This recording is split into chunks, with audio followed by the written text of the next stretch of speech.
আমরা তো জমি সার পাচ্ছি না, কি করি? এর কি কোনো বিধিবিধান আছে, ব্যবস্থা আছে? আছে হ্যাঁ আছে, কি করা লাগবে? সরকারে জানাইন লাগে। সরকার কি জানালি কাম ফসলা হবে? হ্যাঁ, আমরা জনগণ আমাদের সার পাচ্ছি না, আমরা সার নিয়ে বিভ্রান্তির মধ্যে পড়ে গেছি।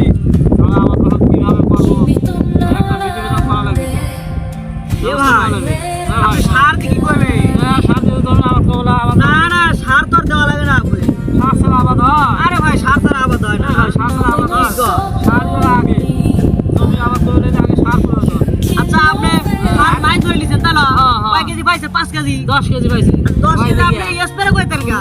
কয় বিঘের পর 10 কেজি পাইছে? এক বিঘে 10 কেজি পাইছি। এক বিঘে 10 কেজি পাইছে? হ্যাঁ। মেলা পাইছে। এই এক বিঘে 10 কেজি সার পাই, এই সারে আবাদ হয় ভাই? আমি কই ব্যক্তি দেশ চলবি ভাই, শুনেন, ভাই, আপনার আবাদ হোক না হোক সেটা কথা না। হ্যাঁ। আপনি স্প্রে কইতেন গা, দেন সব ই হয়ে যাবে, রসুন হয়ে যাবে। না ভাই, এক হইলে ভাই এক বুঝছেন? এইভাবে সার ওই করলে পারে, ওই করলে পারে, মনে করেন দেশ মাসল হবে ভাই।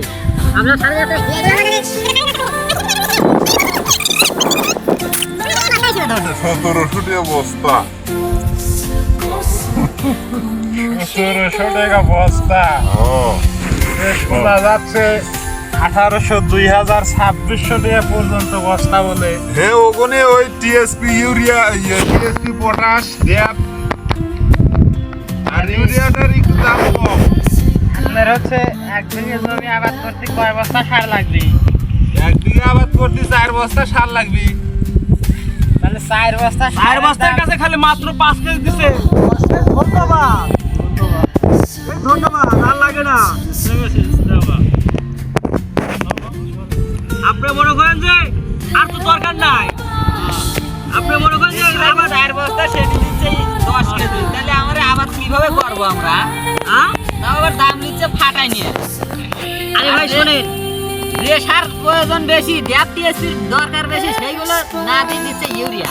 ইউরিয়া এখন দরকার নাই, অথচ ইউরিয়া দিচ্ছে আমারে। শোনেন, আপনি যে ধরেন ইউরিয়া দিয়ে কি করবো? আপনি সারাদিন মনে করেন দিন কামাই করছেন, হ্যাঁ, দিন কামাই করে 10 কেজি সার পাইছেন, গাছে কি সার? একটা কাংলার দাম 800 টাকা। কাংলা তো ভালো, কাংলা বাদ দিয়ে 10 কেজি সার পাইছি।